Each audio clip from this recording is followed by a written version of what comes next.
우리는 지금 룻기 세 번째 시간을 가지고 있습니다.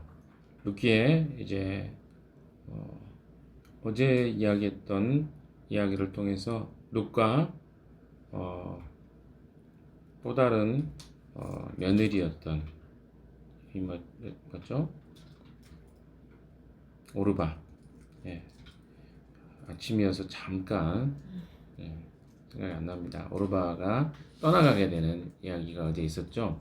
오르바의 선택은 우리가 생각할 때는 굉장히 비신앙적 선택인 것 같았지만 실제로 오르바의 선택은 굉장히 현실적이면서도 또 충분히 납득하고 이해할 수 있을 만한 선택이었다는 것을 이야기했습니다. 누가 특별했다고 그랬죠? 룻의 선택이 특별한 것이었습니다. 왜? 그는 모압 사람이었고 모압의 삶이 훨씬 더 익숙했으며 또 그들이 그의 민족이었고 결례였으며 또 삶에 상당히 많은 가치와 또 생각들이 모압 사람들과 함께 사는 것이 더 익숙했을 것입니다. 그러나 그가 나오미를 선택했을 때는 거기에는 굉장히 복잡한 속내가 들어있지 않겠습니까? 만약에 여러분 이런 생각을 이제 할 수 있을 것 같아요. 나오미를 따라서 유대 땅으로 간다. 현실적으로 한번 S를 발휘를 제가 잘 못하지만 발휘를 해보면 유대 땅에 간다? 그 유대 땅에 가면 유다 사람들이 나를 어떤 눈으로 바라볼 것인가? 그들의 그 눈빛, 모압 여인을 바라보는 눈빛, 또한 현실적인 삶 속에서 이방인으로서 유다 땅에 산다는 것은 굉장한 어려움이 있었을 것입니다. 또한 유대인들이 지켜야 되는 굉장히 많은 율법들을 하나하나 지켜야 되는 것이었겠죠. 또한 현실적인 삶의 어려움도 있었을 것입니다. 넌 어떻게 살지? 거의 어제도 제가 말씀드렸던 것처럼 그 시대의 여인들은 오늘날의 시대의 여인과 너무 다릅니다. 현실적으로 자기의 기업과 또 나오미에게 주어졌던 그 남편 엘리멜렉에게 주어졌던 이런 모든 기업들이 다 상실된 상태예요. 어떻게 다시 그 기업을 받아낼 것인가? 아들도 없는 상태잖아요. 이런 복잡한 일들이 다 주어졌을 것입니다. 그러면 그 일을 그가 극복한다는 것은 현실적으로 굉장히 어려움에도 불구하고 나오미를 따르게 되었다는 것. 이것은 굉장히 중요한 선택의 기로에 섰던 한 여인의 믿음의 선택이었다는 것. 이것을 여러분이 기본적으로 이해할 필요가 있을 것 같습니다. 두 번째로 좀 생각해 봐야 될 것은 외적인 모습과 그러니까 표면적인 모습과 밑바닥에 깔려 있는 이 정서와 감정들이 있다는 것을 좀 기억해 볼 필요가 있습니다. 이게 무슨 의미냐면 밑바닥의 정서는 하나님에 대한 신앙입니다. 그러니까 하나님에 대한 이해와 신앙이 아주 보이지 않는 곳에 밑바닥에 깔려 있어요. 여러분 이것은 이 룻기를 읽는 내내 기억해야 될 여러분의 생각입니다. 그러나 표면적으로 보여지는 것은 효부예요. 그러니까 효도하는 며느리의 모습이 지금 위에 겉모양으로 우리가 볼 때는 보여집니다. 근데 우리가 이 모습은 빼놓고, 그러니까 겉에 보여지는 이 룻의 효도하는 모습과 또 어머니, 시어머니를 생각하는 그 마음을 빼놓고 단순히 신앙만 이야기하기는 좀 그렇습니다. 왜냐하면 그 밑바닥에는 신앙이 깔려 있어요, 기본적으로. 그러나 우리에게 보여지고 들려지고 있는 이 룻기의 전반적인 흐름은 어떤 이야기입니까? 며느리로서 이 시어머니를 사랑하고 또 시어머니와 떠날 수 없는 그런 어떤 분리될 수 없는 관계적 의미를 설명하고 있기 때문에 그렇습니다. 이 두 가지를 같이 보셔야 돼요. 왜? 너무 한쪽만 보면 그 한쪽이 주고 있는 이 성경이 이야기해주고 있는 이 관계적 의미를 놓쳐버릴 수 있습니다. 하나님은 지금 이 두 가지를 다 이야기해요. 기본적인 그 보이지 않는 영적인 영역에서는 이 룻의 선택은 믿음의 선택입니다. 하나님을 단순히 나오미를 선택했다기보다 믿음으로 하나님을 선택했다는 것이 기본적으로 깔려 있어요. 그러나 그 표면적인 부분에서는요, 뭐 또 깔려 있다고요? 관계적 영역. 나오미와의 관계가 그에게 굉장히 중요한 영향을 미쳐서 이 하나님을 선택하게 된 것에 중심적인 역할을 했다는 것도 무시할 수 없다는 것입니다. 비록 나오미가 어떻습니까? 연약한 모습을 보였어요. 제가 어제도 그런 이야기 했지만 라합에게 들려진 복음은요, 온전한 복음은 아니었습니다. 그렇지 않습니까? 여리고성에서 라합이 들어봤자 어떤 복음을 들었겠어요? 온전하지 않았습니다. 그럼에도 불구하고 그 민족을 버리고 하나님을 선택할 수 있을 만한 충분한 메시지는 그 여인에게 전달되었다는 것이죠. 나오미가 또 나오미의 삶이 그렇게 현실적으로 봤을 때 믿음 있는 삶도 아니었습니다. 그리고 하나님에 대해서 바르게 가르침 받았다고 하기에도 그의 삶은 결격 사유가 많았습니다. 그럼에도 불구하고 어떻습니까? 룻이 하나님을 충성스럽게 따르고 신앙하는 데에는 부족함이 없을 만큼의 모습이 있었다는 것이죠. 이것을 여러분이 기억해 볼 필요가 있습니다. 그러니까 누군가가 부족한 사람이 부족한 복음을 전해준다 할지라도 사실은 그 복음이 제대로만 사람들에게 전달될 수 있다면 그 복음이 하나님을 믿는 대로 나아가는데 부족함이 없다는 것입니다. 왜? 어둠의 시대에도 수많은 사람들이 복음을 듣고 주님께로 나왔기 때문에 그렇습니다. 우리가 잘 아는 가톨릭 시대에도 어떻습니까? 그 복음이 사람들에게 지속해서 들려졌어요. 그래서 종교개혁을 했던 수많은 사람들이 다 가톨릭 배경에서 나왔거든요. 어둠의 시대라 그래서 복음이 잘못 전달되거나 전달되지 않거나 그런 건 아닙니다.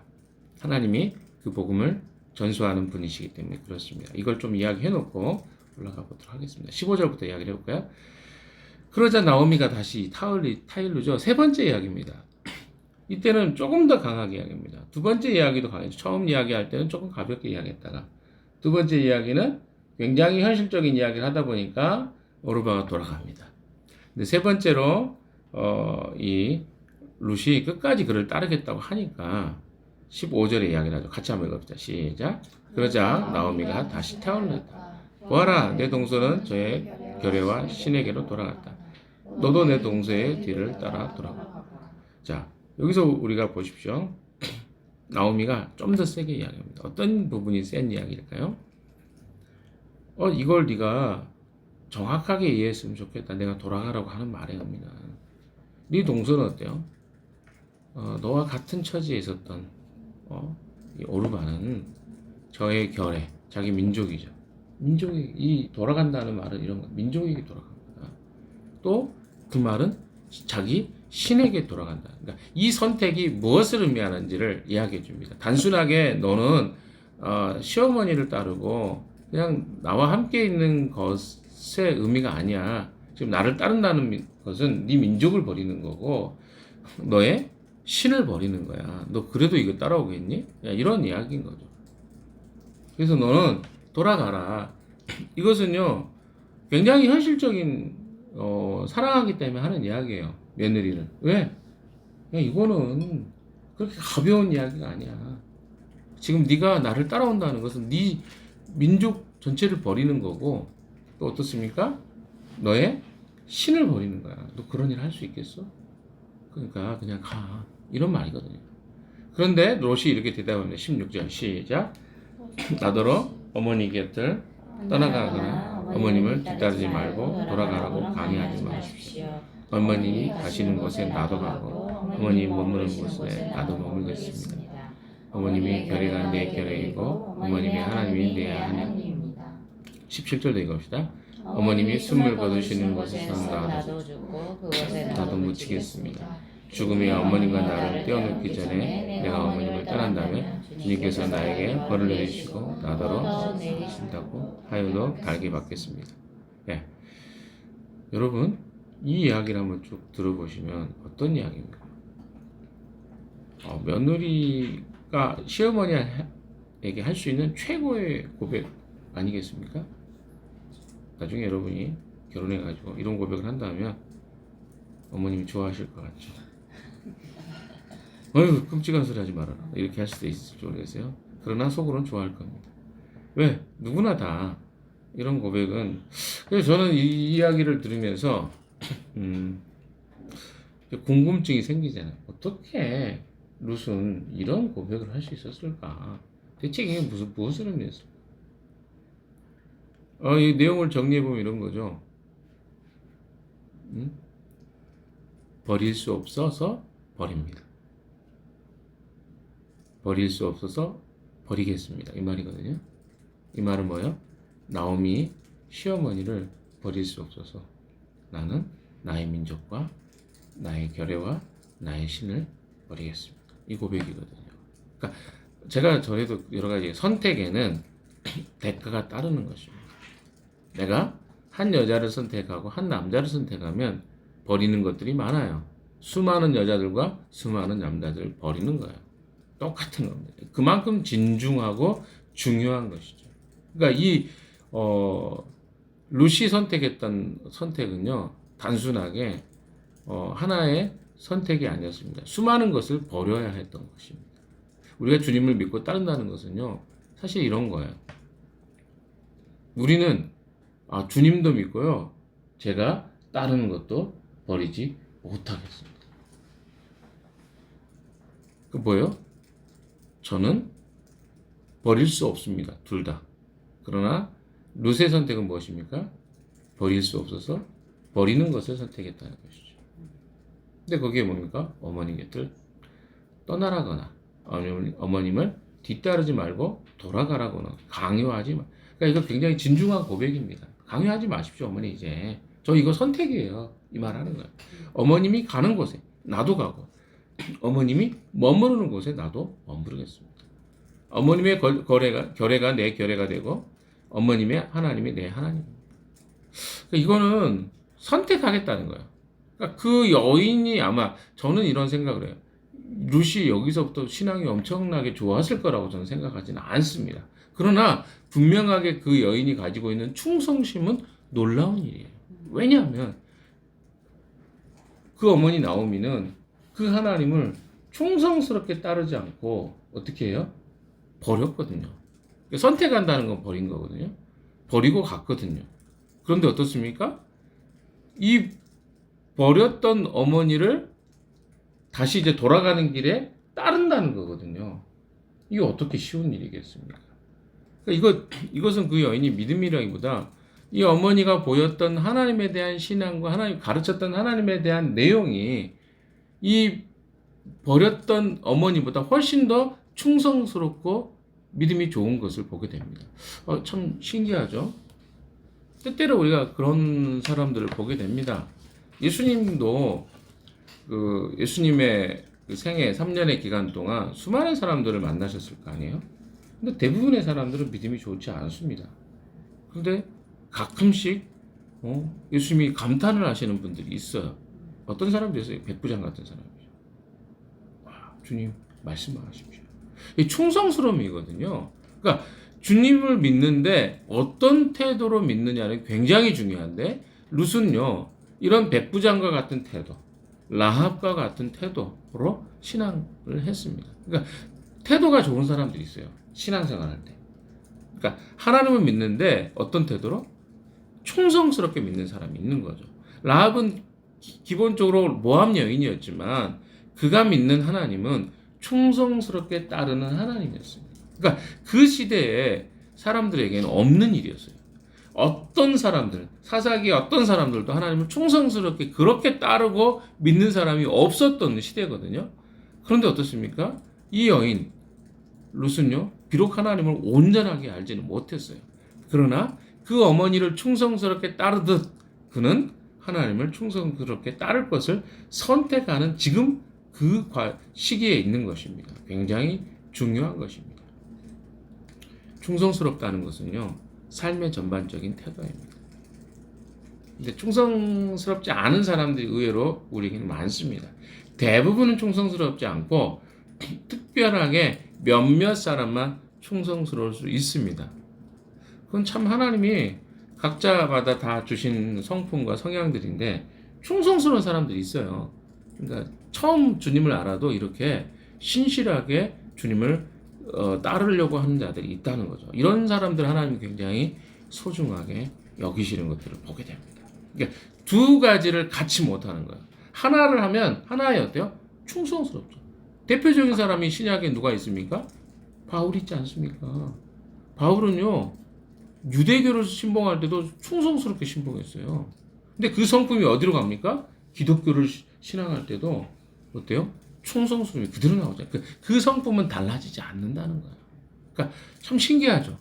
한 종교와 한 신앙, 비록 이방의 신을 믿을 때도 성실한 사람이 어디로? 하나님을 믿을 때도 성실한 거예요. 우리나라 사람들이 성실하게 하나님 믿었던 이유가 뭐냐면 과거에 뭐죠? 샤머니 믿을 때도 엄청 성실했거든요. 그러니까 어때요? 지금 이 하나님 믿을 때도 엄청나게 성실하게 주님을 적극적으로 믿는 사람들이 우리 민족 안에 많이 있습니다. 이 성품이 굉장히 저는 하나님께서도 원하신다고 생각합니다. 이 여인이 바로 롯이었다는 것이죠. 자, 어머님이 숨을 거두고 어머님이 죽는 곳에 나도 묻히겠습니다. 거기 결정적인 이야기 하죠. 주님께서 나에게 벌을 내리시겠는데 죽음이 어머니가 나를 떼어놓기 전에 내가 어머니를 떠난다면 이거 굉장히 뭐예요?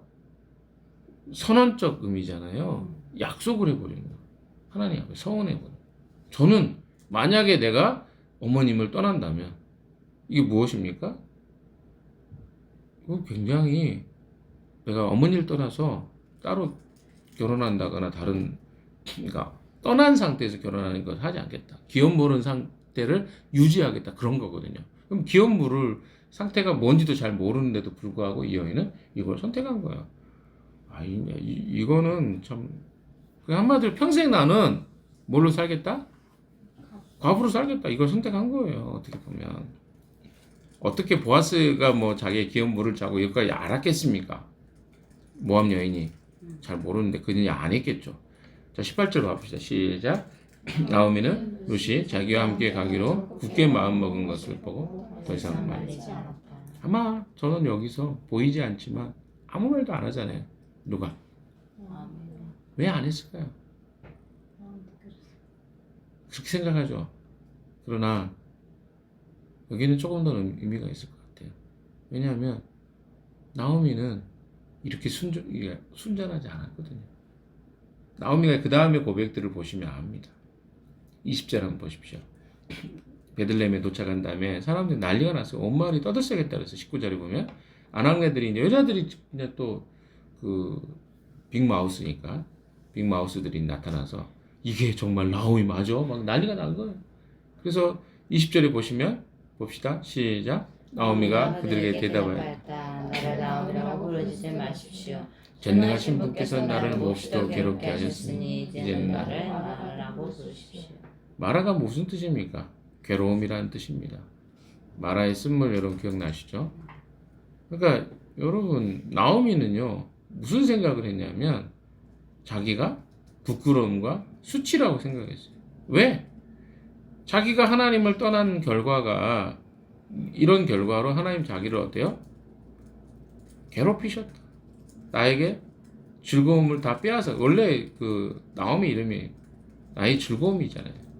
근데 그 즐거움이 다 사라져 버리고 하나님이 그걸 빼앗아 가버렸다. 이런 생각을 하고 있는 거예요. 굉장히 쓴뿌리 괴로움을 겪었던 이 여인이 남편도 있고 자식 둘 있고 며느리 하나 데리고 돌아온 이 여인의 슬픔과 하나님을 향한 원망 이런 것들이 그의 고백 속에 가득 차 있습니다.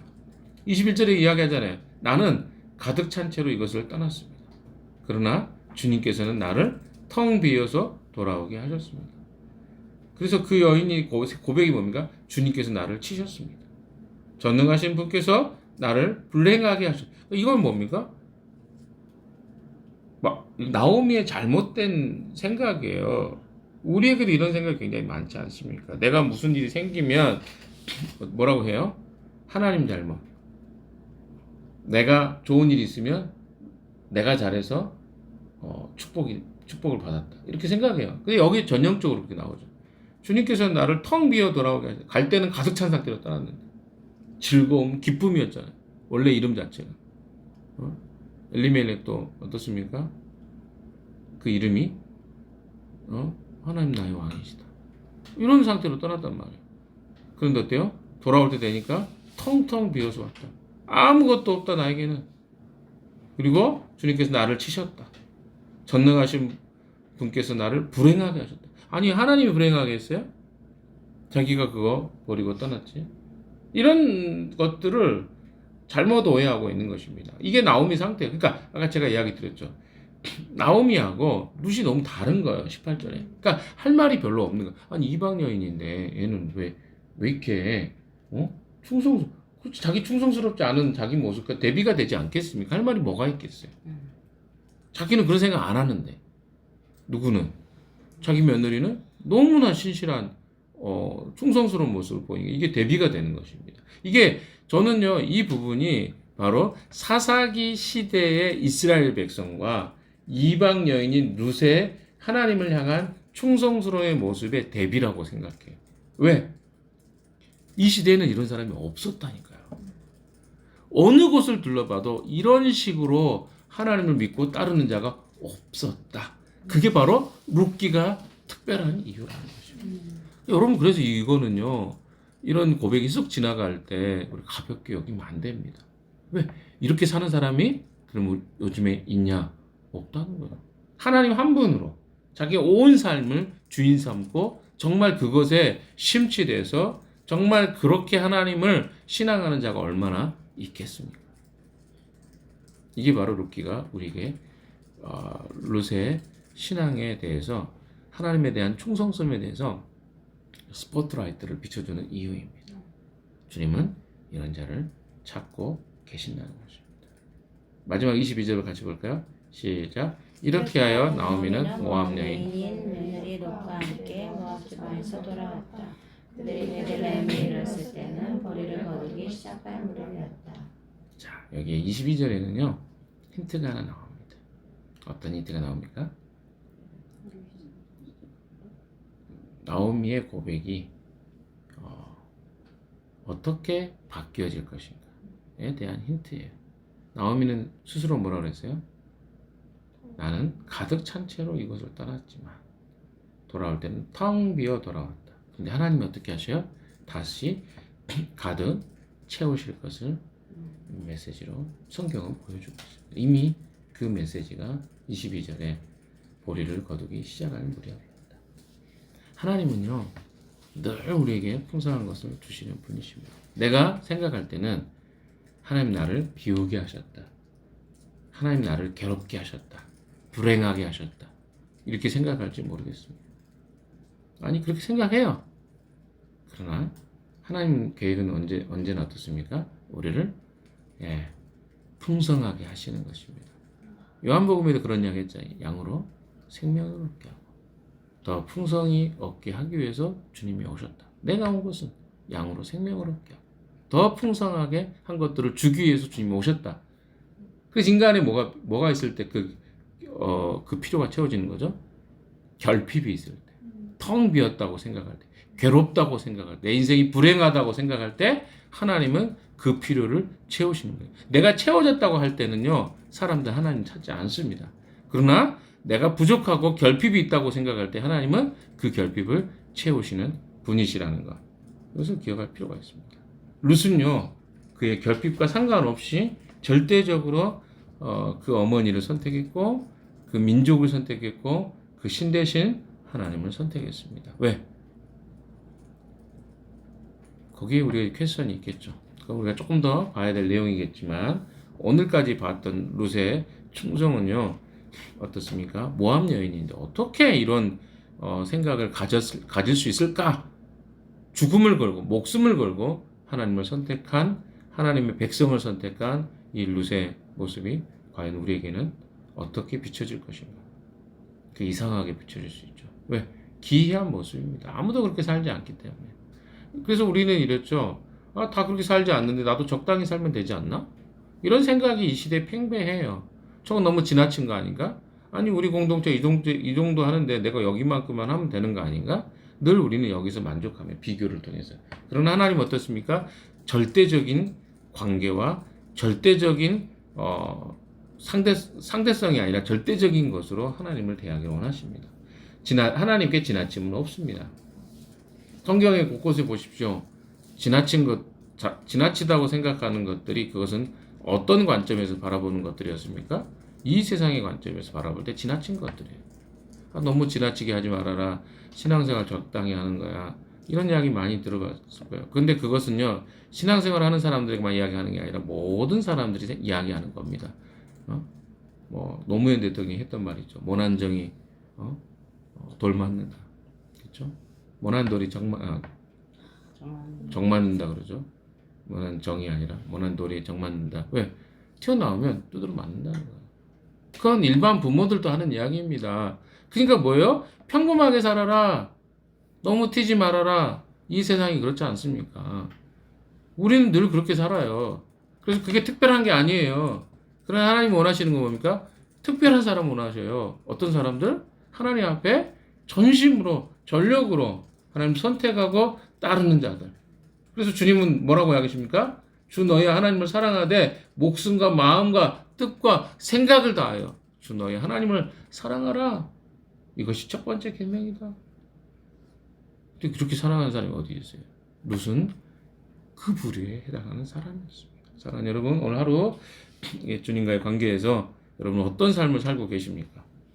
주님을 어떤 마음으로 대하십니까? 적당히?